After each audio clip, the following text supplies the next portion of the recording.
அன்புக்குரியவர்களே, இறைவனின் பேரிரக்கத்தால் நாளை முதல் வீடு கட்டுங்கள் என்னும் புதிய ஒரு விவிலிய தொடரை உங்களோடு பகிர்ந்து கொள்ளவிருக்கின்றேன். வீட்டை கட்டிப்பார், கல்யாணம் பண்ணிப்பார் என்று ஒரு பழமொழி இருக்கிறது. எல்லா குடும்பங்களுக்குமே ஒரு சொந்தமாக வீடு கட்ட வேண்டும், வீட்டில் கல்யாணம் நடத்த வேண்டும் என்பது ஒரு இலக்காக, கனவாக இருக்கிறது. கடவுளும் வீடு கட்டுங்கள் என்று சொல்கிறார். ஆனால் விவிலியத்தில் வீடு என்றால் 3 அர்த்தங்கள், 3 பொருள் இருக்கின்றன.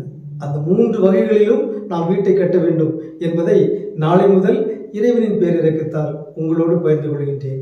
வீடு கட்டுங்கள், உங்களுக்கு அமைதி உரித்தாகுக.